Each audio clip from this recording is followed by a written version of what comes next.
पिछले एपिसोड में हमने देखा था कि लिन जेनरन के शेनमू पीक के अंदर आ चुका था, लेकिन उसके यहाँ आने की वजह से मास्टर फेंग बहुत ज्यादा गुस्सा हो जाता है कि आखिर लिन अंडरवर्ल्ड को छोड़कर और उसकी परमिशन के खिलाफ जाकर वो यहाँ पर क्यों आया। उसे लग रहा था कि जेनरन ने ही लिन को उकसाया है तो वो यहाँ पर आ गया, इसलिए वो जेनरन को चिल्लाने के लिए जाता है कि लिन से दूर रहने के लिए, लेकिन जेनरन तो उसे वहाँ से भगा ही देता है कि उसको कोई मतलब नहीं है मास्टर फेंग से, न ही लिन से। इसके बाद जेनरन जब एक जगह पर आता है तो उसे वहाँ पर उसकी पुरानी लाइफ वाली कैट मिलती है जो कि एक थंडर पावर वाली कैट है। जेनरन उसको याद दिलाने की कोशिश करता है कि मैं वही मास्टर जेन हूँ जो पिछली लाइफ में तुम्हारे साथ रहा करता था। इस वजह से वो थंडर कैट जेनरन को पहचान लेती है और वो उसके साथ हो चुकी थी। जिसके बाद यहाँ से ये एपिसोड शुरू होता है। तो इस एपिसोड की शुरुआत में हम शहर का सीन देखते हैं जहाँ पर एक सुहानी सी रात थी। सभी लोग अपने काम में लगे हुए थे क्योंकि रात का टाइम था तो सभी अपने अपने काम खत्म करके घर की तरफ जा रहे थे। वहीं शहर के किनारे एक समुद्र मौजूद था। उसी समुद्र के कोने पे बैठकर एक बाप और उसका छोटा सा बेटा कैंडल वगैरह जलाकर पानी में बहा रहे होते हैं, इस बात से बिल्कुल अनजान कि यहाँ पर क्या गड़बड़ी होने वाली है। जैसे वो लोग यहाँ पर बैठे ही थे कि तभी समुद्र के अंदर हलचल होने लग जाती है। उन्हें समझ तो नहीं आता कि आखिर ये हलचल क्यों हो रही है, लेकिन वो समझ चुके थे कि कुछ ना कुछ गड़बड़ी होने वाली है। तो वो बाप अपने बेटे को लेकर वहाँ से जाने लग जाता है, लेकिन जैसे वो लोग यहाँ से थोड़ी दूर जा पाते इससे पहले ही समुद्र के अंदर से एक बहुत ही भयानक मॉन्स्टर निकलकर उस बच्चे के बाप की वहीं पर जान ले लेता है। बहुत बुरा हुआ था बेचारे के साथ। और इसी सीन के साथ ये सीन यहाँ पर कट हो जाता है। जिसके बाद अगले सीन में हम सिस्टर जाओ को देखते हैं जो शेनमू पीक के अंदर बैठी हुई थी। वो वहाँ पर कह रही होती कि मुझे पता चला कि जेनरन थोड़ा सा बीमार है। हालांकि मैं भी यहाँ पर धीरे धीरे करते हुए थोड़ी बीमार होते जा रही हूँ क्योंकि सर्दियों का टाइम आ रहा है, लेकिन तब भी मैंने अपनी कल्टीवेशन करना नहीं रोका। मैं कल्टीवेशन कर रही हूँ तो जितने भी मेरी तबीयत खराब वगैरह है वो धीरे धीरे करते हुए रिकवर हो जा रही है। लेकिन जेनरन तो कल्टीवेशन करने के लिए तैयार ही नहीं है। उसका सिर्फ एक ही काम है जो शेनमू पीक के बरामदे में जाना, वहाँ पर लकड़ी की कुर्सी पे लेटे रहना, दारू पीते रहना और अपने बंदरों से बातें करते रहना। इसके अलावा वो जल्दी कुछ करता ही नहीं है। वो मुझे तो कह रहा था कि मुझे अपनी प्रैक्टिस करनी है और कल्टीवेशन करनी है, लेकिन इसका क्या, ये तो कल्टीवेशन करने का नाम ही नहीं लेता है। शायद वो बीमार है इस वजह से कल्टीवेशन नहीं करता, लेकिन मुझे लगता है कि ये बीमार नहीं भी रहता ना तो भी कल्टीवेशन नहीं करता। ऐसा ये खुद को मानता है कि इसके पास दुनिया भर का ज्ञान है तो उसको कल्टीवेशन करने की जरूरत ही नहीं है। इसके बाद वहाँ पर लिन भी पहुंच जाता है जो कि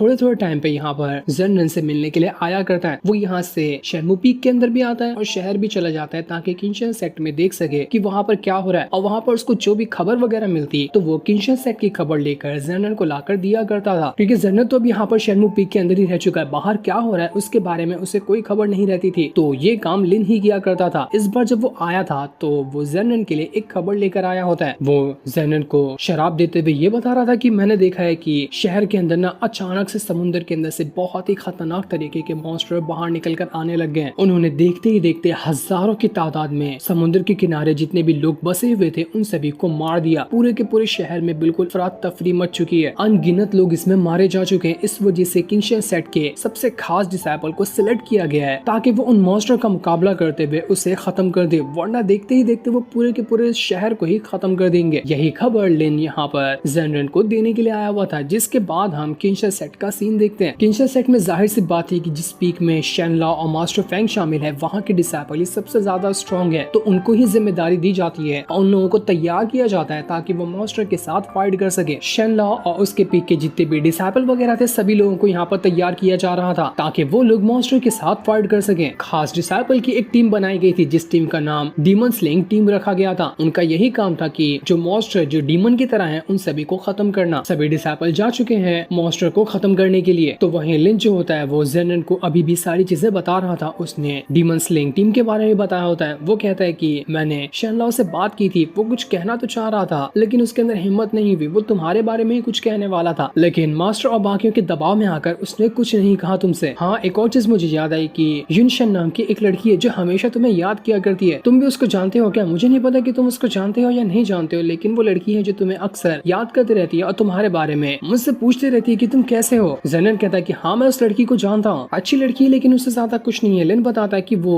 इसी शेनमू पीक की डिसाइपल बनना चाहती है। तो क्या आप जब अगली बार कंपटीशन होगा और कंपटीशन खत्म होने के बाद जो अच्छा परफॉर्मेंस दिखाएंगे उनको शेनमू पीक के अंदर शामिल करना चाहोगे? अगर ऐसा हुआ तो युनशन आपके सेक्ट में आना चाहती है। जेनरन कहता है कि नहीं, मुझे और कोई डिसाइपल नहीं चाहिए। आगे कितने भी कंपटीशन होंगे, जो भी अच्छा परफॉर्मेंस भी दिखाएगा उसको मैं यहाँ पर नहीं लेने वाला। लेकिन सिस्टर जाओ कहती है कि नहीं, मैं तो लूंगी क्योंकि मैं यहाँ की पीक मास्टर हूँ और जो मैं कहूंगी वही होगा। तो जो भी अच्छा परफॉर्मेंस दिखाता है मैं उसको तो अगली बार के कंपटीशन के बाद यहाँ पर लाने वाली हूँ। लिन भी वहाँ पर खड़े खड़े सोच रहा था कि यार ये जेनरन तो अपनी कल्टीवेशन ना ही प्रैक्टिस कुछ भी नहीं करता है, तो ये ऐसे बैठे बैठे इतना ज्यादा स्ट्रॉन्ग कैसे बन गया। उसके अंदर हिम्मत तो नहीं हो रही थी, लेकिन फिर भी वो आखिरकार पूछ लेता है कि आपने प्रैक्टिस वगैरह नहीं की क्या? आपको प्रैक्टिस करना है तो चलो साथ में चलते हैं, क्योंकि मुझे भी प्रैक्टिस करनी है, तो हम दोनों साथ में ही प्रैक्टिस कर लेंगे। जिस पर जेनरन कहता है कि देखो मैं यहाँ पर लेटा हुआ हूँ ना, उसको भी प्रैक्टिस ही कहते हैं। जरूरी नहीं कि तुम हाथ पैर चलाओ तो ही तुम्हारी प्रैक्टिस होगी, तुम माइंड से भी अपनी प्रैक्टिस कर सकते हो। अपने माइंड को रिलैक्स देना और उसके अंदर अलग अलग तरह की टेक्निक को समझना, ये भी एक तरह की प्रैक्टिस ही होती है। ये सुनकर तो बेचारे लिन की बोलती बंद हो गई थी कि अब वो क्या ही कहे। उसकी तो बोलती बंद ही कर दी यहाँ पर जेनरन ने। लेकिन उसको तो स्वॉर्डमैनशिप की थोड़ी बहुत टेक्निक सीखनी थी, तो वो जेनरन से कहता है कि आप मुझे कुछ टेक्निक सिखा, मैं ऐसी टेक्निक को सीखना चाहता हूँ। जिस पर जेनरन उसे शेनमू पीक के अंदर लाता है और वही टेक्निक वाली किताब दिखाता है जो कि ओल्ड मास्टर जेन ने यहाँ पर छोड़ी हुई थी। जेनरन लिन से कहता है कि अगर तुम चाहो ना तो तुम उस किताब को ले सकते हो, अगर तुम्हें उसमें से कोई टेक्निक पसंद आती है तो उसे प्रैक्टिस कर लेना। थोड़ी सी हार्ड होगी, लेकिन अगर तुम मेहनत करके उसे सीखना चाहो तो सीख सकते हो, आगे तुम्हारे बहुत काम आने वाली है। लिन एकदम हैरान और एकदम बौखला चुका था कि अरे यार सच में ओल्ड मास्टर जेन की मुझे टेक्निक वाली किताब जेनरन ने इतनी आसानी से दे दी। इस किताब के बारे में तो मैंने सिर्फ आज तक के सुना था, आज पहली बार इसे अपने हाथों में पकड़कर देख रहा हूँ। मुझे बहुत खुशी महसूस हो रही है, मैं कैसे भी करके इनकी टेक्निक को सीख कर ही रहूंगा। वो जेनरन का बहुत ही अच्छी तरह से शुक्रिया भी करता है उसे ये किताब देने के लिए, क्योंकि इस किताब के अंदर बहुत ही अच्छी स्वॉर्डमैनशिप वाली टेक्निक वगैरह लिखी हुई है। उन्हें अच्छे से सीख कर लिन काफी अच्छा खुद की स्वॉर्डमैनशिप को कर सकता है। इसी वजह से वो इतना ज्यादा खुश था। जेनरन कहता है कि बस बस बहुत हो गया, कितना शुक्रिया करोगे, जाओ और प्रैक्टिस करो। जब प्रैक्टिस करके हो जाए ना तो इस किताब को लाकर यहीं पर रख देना। दूसरी तरफ हम शेनलाओ और बाकी डीमन स्लेइंग टीम के जो मेंबर थे उनको देखते हैं, जिन्होंने कई सारे मॉन्स्टर को मार गिराया था। इन टीम का काम सफल रहा था, उन लोगों ने मॉन्स्टर को हराने की पूरी कोशिश की और वो उसे हरा भी पाए थे। उनमें से जो एक दूसरा टीम का मेंबर होता है वो एक मॉन्स्टर जो मरा हुआ था उसकी स्पिरिट कोर को बाहर निकालता है, और वो स्पिरिट कोर बाहर निकालने के बाद वो शेनलाओ को दे रहा था, क्योंकि हर एक मॉन्स्टर यहाँ पर जो थे वो काफी ज्यादा स्ट्रॉन्ग थे, तो उनकी स्पिरिट कोर भी बहुत ज्यादा स्ट्रॉन्ग होने वाली है, जिसे खाने के बाद बंदा अपनी कल्टीवेशन में काफी ज्यादा इंक्रीमेंट हासिल कर सकता है। तो इसी वजह से वो शेनलाओ को वो स्पिरिट कोर दे रहा था। शेनलाओ उस स्पिरिट कोर को खा लेता है, जिस वजह से उससे काफी ज्यादा तकलीफ हो रही थी, लेकिन फिर भी वो तकलीफ को बर्दाश्त कर लेता है। इसके बाद हम कुछ टाइम बाद का सीन देखते हैं, जब सर्दियां आ चुकी थी और पूरे के पूरे शेनमू पीक के अंदर बर्फ गिर गई होती है। पूरी एक बर्फ की चादर शेनमू पीक को ढक चुकी थी। इस चीज को देखकर सिस्टर जाओ कहती कि कितना सुंदर नजारा है, ऐसा लग रहा है कि शेनमू पीक को किसी ने व्हाइट कलर के मेकअप से कवर कर दिया, बहुत ही प्यारा लग रहा है ये। आज पहली बार मैं शेनमू पीक को इतना खूबसूरत देख पा रही हूँ। ये यहाँ पर खड़ी थी कि तभी वहाँ पर लिन दोबारा से आता है, जो जेनरन के लिए एक और खबर लाया था कि मुझे पता चला है शेनलाओ को काफी ज्यादा चोट लगी है, वो एकदम घायल अवस्था में सेट में ले जाया गया है, वहाँ पर उसका इलाज हो रहा है, पता नहीं उसको क्या हुआ लेकिन उसकी हालत बहुत ज्यादा खराब है। इस चीज को सुनकर जेनरन और सिस्टर जाओ दोनों हैरान हो जाते हैं कि शेनलाओ के साथ क्या हो गया। इसके बाद हमें फिर से कुछ टाइम पहले का सीन दिखाया जाता है कि असल में शेनलाओ के साथ क्या हुआ। तो बात उसी टाइम की है जब डीमन स्लेइंग टीम मॉन्स्टर के ऊपर हमला करते हुए उन्हें खत्म करने की कोशिश कर रही थी। उन सभी ने मिलकर काफी सारे मॉन्स्टर को मार गिराया था। उन लोगों को लग रहा था कि इतने ही मॉन्स्टर हैं जिनको उन लोगों ने मार गिराया, तो सिपाही वगैरह आकर जितनी भी मॉन्स्टर की लाशें थी उन सभी को ठिकाने लगाने के लिए तैयार हो रहे होते हैं, ताकि सभी को यहाँ से निकाल कर बाहर फेंक दिया जाए। लेकिन जैसे ही ये काम हो रहा था कि तभी अचानक से समुद्र के अंदर से एक बहुत ज्यादा जायंट बीस्ट बाहर निकल कर आया, जो कि ऐसा लग रहा था कि जितने मॉन्स्टर पहले आए थे उन सभी का किंग हो। वो बहुत ज्यादा भड़का हुआ था अपने साथियों के मरने की वजह से, तो उसने एक के बाद एक करते हुए सभी लोगों के ऊपर हमला करना शुरू कर दिया। सभी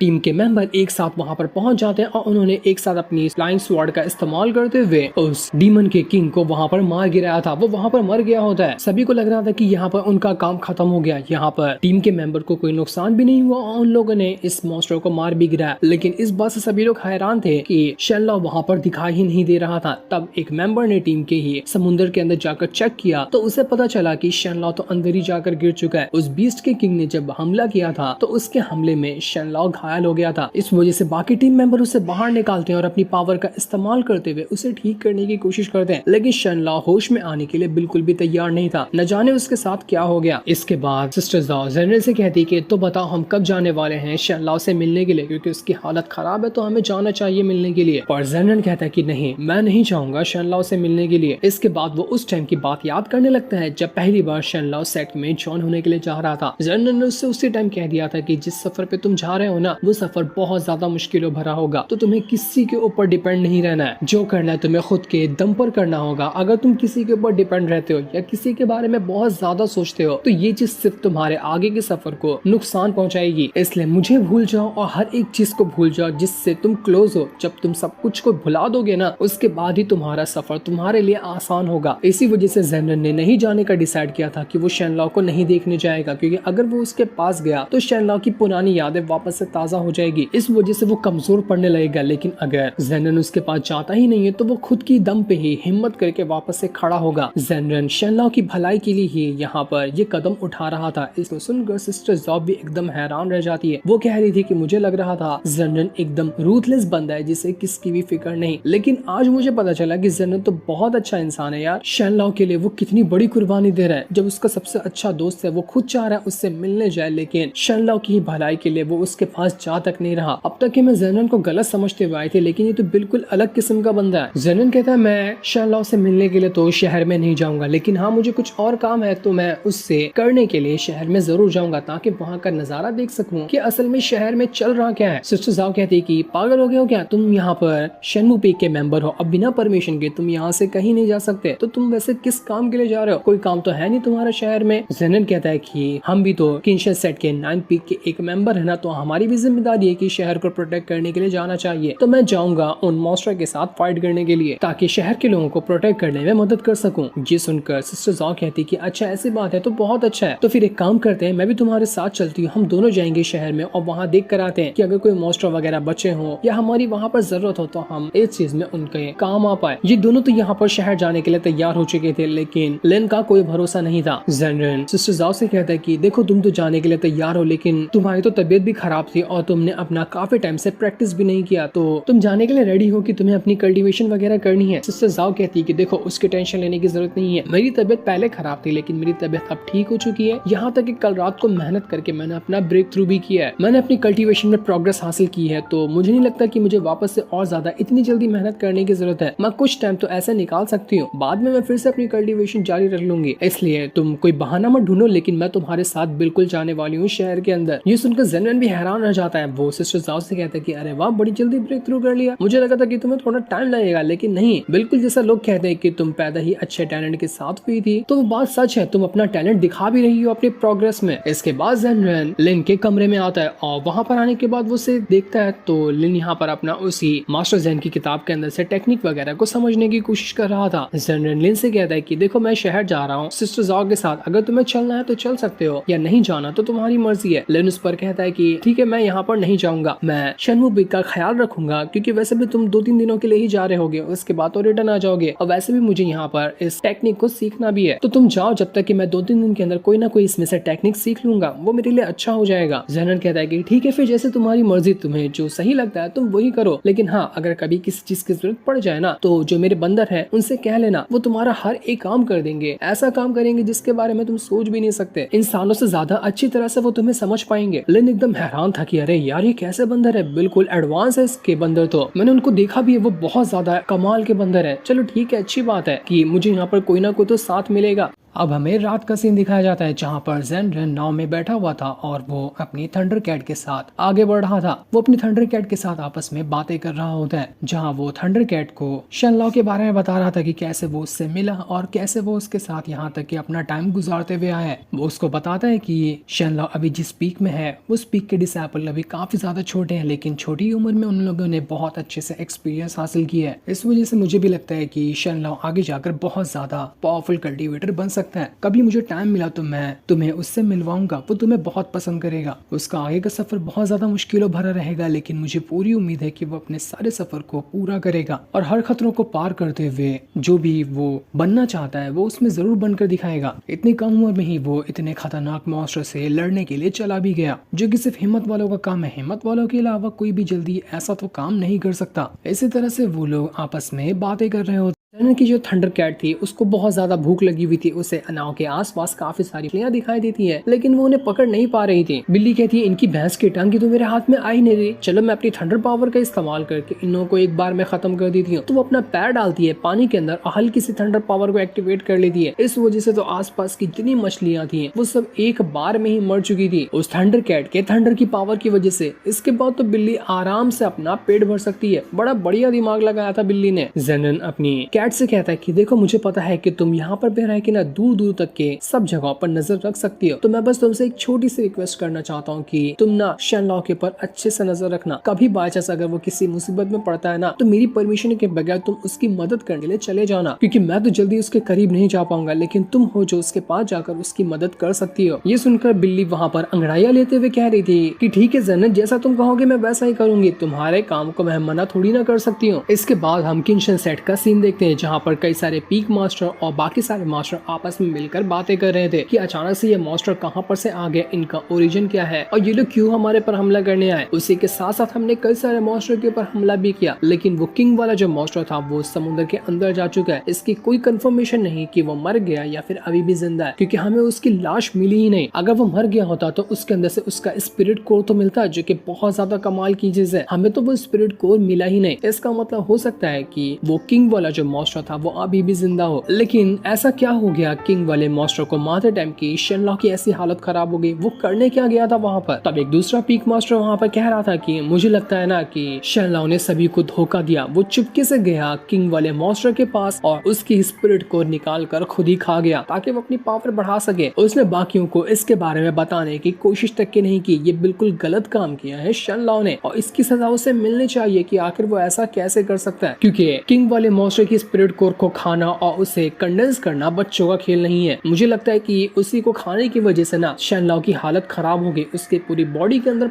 जो कि सिर्फ हाई लेवल की बीस्ट की कोर को खाने के बाद ही हो सकता है। तो जहाँ तक कि मेरा शक ज्यादा है, ये बात बिल्कुल कंफर्म होगी। लेकिन बाकी पीक मास्टर कहते कि तुम बिला वजह, बिना कुछ चीज को सोचे समझे और बिना किसी सबूत के शेनलॉक के ऊपर इल्जाम नहीं लगा सकते। वो बहुत अच्छा बंदा है और वो इस तरह की हरकत कभी नहीं करेगा। उसे अगर वो स्पिरिट को चाहिए भी होता ना, तो वो सबसे कहकर मांग लेता, हम उसे वैसे ही दे देते। वो हमारे साथ ऐसा गद्दारी करते हुए उसे नहीं लेगा। इसलिए मेरे ख्याल से ये मैटर अभी तक के शांत नहीं हुआ। हमें वापस से सारे के सारे पीक मास्टर और जितने भी मास्टर वगैरह हैं उन सभी को बुलाना चाहिए और इस मैटर पे और अच्छे से डिस्कस करनी चाहिए, ताकि नतीजा निकाला जा सके कि ये मास्टर का आखिर मैटर क्या है। तब ज़ेनरेन के जो पुराने पीक का मास्टर था वो आकर यहाँ पर बाकी सारे मास्टर से कहता है कि मैंने सुना ज़ेनरेन और सिस्टर ज़ाओ अपना शेनमू पीक छोड़कर वहाँ से निकल चुके हैं, शायद वो इसी तरफ आ रहे होंगे। ये सुनकर बाकी सारे मास्टर हैरान हो जाते हैं कि क्या उन्होंने अपना शेनमू पीक छोड़ दिया, आखिर वो किस काम के लिए अपना शेनमू पीक छोड़कर यहाँ पर आ रहे हैं। ये तो बड़ी अजीब बात है, उन्हें अपना शेनमू पीक नहीं छोड़ना चाहिए था। आखिर किसने परमिशन दी उन्हें कि वो अपना शेनमू पीक छोड़कर यहाँ तक के आ सकते हैं? बाकी मास्टर कह रहे होते हैं कि परमिशन की उन्हें कोई जरूरत नहीं है, सिस्टर ज़ाओ वहाँ की पीक मास्टर बन चुकी है, तो उसे ये तो हक मिल ही गया है कि वो जब चाहे शेनमू पीक से निकल कर जहाँ जाना चाहती है वहाँ जा सकती है। इसी वजह से वो शेनमू पीक को छोड़कर ज़ेनरेन के साथ कहीं जा रही है। वो